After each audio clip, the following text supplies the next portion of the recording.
Merci, M. le Président. M. Saint-Onge, M. Lekakis, M. Guimond, merci d'être là avec nous. Je tiens à corriger un élément qui a été mentionné par vous et par plusieurs autres personnes que j'ai rencontrées en préparation de cette commission. On dit, bon, écoutez, ce qui est important, l'objectif, c'est de réduire chez les mineurs. C'est pas exactement ce que le projet de loi dit. Il a des mesures sur les mineurs, entre autres l'interdiction de la consommation de cigarettes à l'intérieur des automobiles. Mais, je vais citer, ce projet de loi modifie la loi sur le tabac afin de restreindre davantage l'usage du tabac, tant dans les lieux fermés qu'à l'extérieur. Donc, restreindre l'usage du tabac, point. Pour tous. Alors donc, lorsque vous nous dites, ben nous, on n'a pas de mineurs, très bien, je vous félicite. Je vous félicite de carter. Je vous félicite d'être sévère. Je vous félicite de carter tout le monde. Moi, ça me fait plaisir quand je suis carté. Hein? C'est pas le cas de tout le monde. Ça me fait plaisir. Hein? Cartez-moi tant que vous voulez. Mais l'objectif, c'est de réduire la consommation du tabac. Et on sait que les arômes, en général, font en sorte que les gens ont l'impression que c'est moins nocif parce qu'ils fument du menthol ou ils fument de la gomme ballon ou ils fument autre chose. Bon. Vous nous dites que la chicha est toujours aromatisée. Bon, c'est peut-être le cas maintenant, c'est peut-être pas le cas avant. Mais je tiens à vous demander, quel est l'avertissement qu'il y a dans vos établissements sur la nocivité de votre produit? Autre que de dire que c'est un produit du tabac, comme je dis, on n'est pas des experts, on ne peut pas spécifier exactement c'est quoi les dangers reliés. Okay, mais il n'y a pas un affichage disant la consommation de chicha peut provoquer des troubles respiratoires, le cancer du poumon. Ça n'existe pas, ça, dans vos établissements? Je dirais non. Pas dans le mien, peut-être dans les autres. J'ai déjà vu dans d'autres établissements, c'est écrit oui, consommer produit du tabac peut être un danger pour la santé. Du tabac avec une barre là-dessus, puis 18 ans et plus. D'abord, les gens, j'imagine, qui comprennent que le tabac, c'est nocif. En plus de ça, moi, je serais prête, puis je pense que tout le monde serait prêt à mettre une affiche qui dise que, comme on voit sur les paquets de cigarettes ou quoi que ce soit, qui disent que le produit de tabac, c'est nocif pour les poumons, etc. Mais je vais revenir à un point que vous avez fait, que c'est pour restreindre le monde de fumer. Là, je vais parler juste pour le chicha. Le chicha, comme on a expliqué tantôt, c'est très difficile de se promener avec ça dans votre auto, sur le trottoir. Il faut vraiment se déplacer, aller ouvrir la porte, rentrer dans un établissement, s'asseoir, puis les gens le préparent, puis ils t'amènent. C'est pas la même chose que... Je comprends très bien. C'est très difficile de fumer le chicha en conduisant. C'est une bonne chose. Très dangereux. C'est une bonne chose. Mais écoutez, si on avait une affiche qui disait une seule session de PPAO de 60 minutes de chicha est équivalente à fumer entre 100 et 200 cigarettes. Si c'était écrit ça, là, dans le salon, là, en gros, là, rester ici 1 heure, pomper pendant 1 heure, ça égale entre 100 et 200 cigarettes. Pensez-vous que vous auriez moins de consommateurs? Pas nécessairement. Pas nécessairement? Parce qu'ils ne viennent pas tous les jours. Oui. Ils ne viennent pas là tous les jours. Ben, à 200 cigarettes l'heure, j'espère qu'ils ne viennent pas tous les jours. Mais on peut dire que, j'imagine que c'est la même chose avec une grosse cigare. Tu sais, une grosse cigare, sûrement, ça équivaut... À combien de cigarettes? Je 10, sais pas. 15? Je peux pas vous dire parce que... Mais c'est sûr que c'est pas la même chose comme une cigarette. C'est pas la même chose. Il y a une chose que vous dites sur les endroits. Bon, vous êtes une dizaine d'établissements. Vous avez eu un droit acquis en 2005. On comprend que si vous déplacez votre établissement, le droit acquis disparaît. Donc, on voit que le législateur, en 2005, s'est dit, bon, il en reste 10, on va les protéger, puis un jour, il y en aura 0 parce qu'ils vont finir par déménager ou bon. Alors c'est vraiment, c'est presque une clause crépusculaire, là. C'était l'idée de dire, bon, ben ça va rester, mais un jour, il y en aura de moins en moins. Mais ce que vous dites, c'est qu'il y a beaucoup d'établissements illégaux de chicha qui, eux, là, sont absolument pas réglementés, où là, il y a des mineurs, etc. Vous avez une évaluation du nombre de ces établissements illégaux?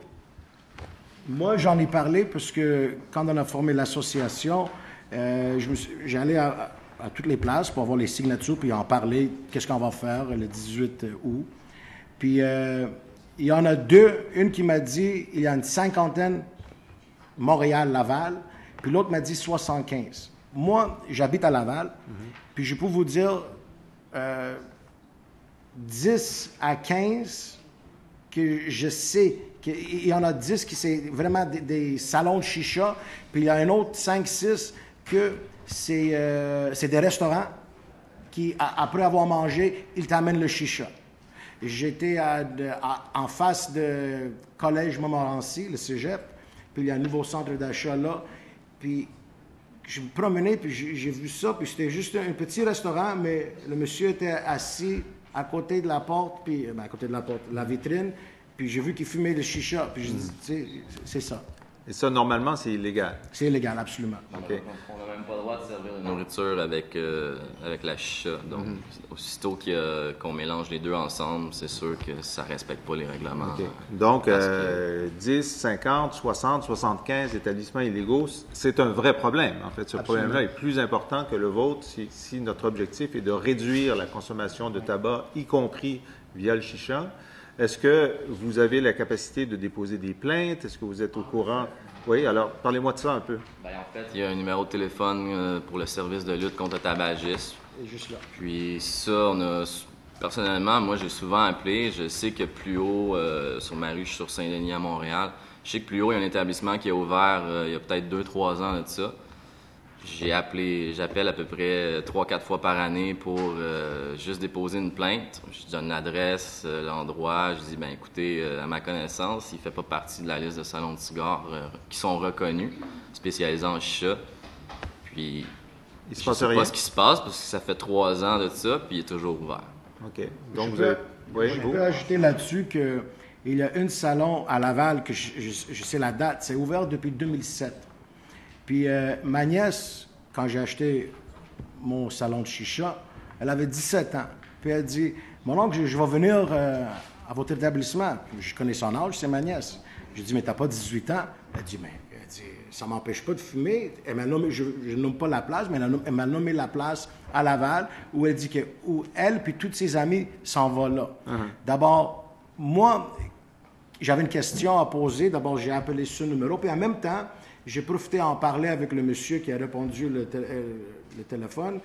Puis il m'a dit que il m'a dit, si je peux te le mettre comme ça, cet établissement, il y a un dossier gros comme une pizza de 4 pouces, il dit. Des plaintes, puis des amendes, puis tout ça. Mais les amendes, je peux vous dire quelque chose. Que ici, on voit que les amendes sont de 400 à 4 000 $. Oui. Puis ils ne sont pas visités à tous les jours. Ils sont visités 1 fois, 2 fois par année. Là, l'argent qu'ils sauvent sur les taxes qu'ils paient, sur le produit du tabac, parce que sur le produit du tabac, ils ne le payent pas. D'abord, moi, je sais que 10 000 par année, si c'était pour ne pas payer les taxes puis payer 10 000 $ en amende, je sortirais gagnant. Je sortirais avec plus d'argent dans mes poches. D'abord, quand j'ai parlé avec le monsieur, puis j'ai parlé de ça, il m'a dit, oui, il dit, avec le nouvel projet de loi, ça c'était l'année passée que j'avais parlé avec la nouvelle projet de loi, avec la nouvelle loi qui sort, en espérant qu'il y en a plus de pouvoir, plus des dents, c'était ça ses mots exacts, pour être capable de, quand on rentre là, 1, 2 fois, après ça, on peut mettre une cadenas puis fermer l'établissement. Parce que je vais vous donner un exemple. Est-ce qu'on peut ouvrir une bar sans permis d'alcool? Il va venir une fois, tu n'as pas de permis d'alcool. Il ne viendrait pas après 6 mois ou 10 mois. Il va venir tout de suite. Puis si encore il trouve que tu sers l'alcool, mais il va venir tout de suite encore après ça, jusqu'à temps que tu ne peux plus payer ces amendes-là. Mais s'il va... Parce que le monsieur me l'a dit carrément, qu'ils sont... not enough staffed, pas assez de... Oui, ils sont en sous-effectif. C'est ça. Ils sont victimes de l'austérité libérale. On n'embarquerait pas dans... OK, je taquine la ministre.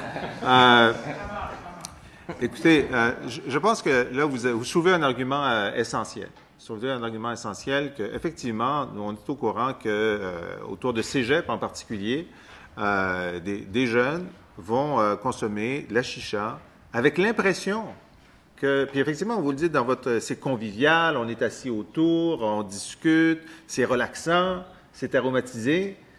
c'est terrible parce que la nocivité est massive. Elle est massive, cette nocivité. Et je pense qu'effectivement, lorsqu'on discutera avec la ministre article par article, on devra s'assurer qu'effectivement, il y a les capacités de fermer tous les établissements illégaux et d'avoir un réel contrôle là-dessus. Maintenant, vous avez les droits acquis. Il est certain que le produit que vous utilisez est un produit nocif. Il est nocif pour les adultes que vous contrôlez.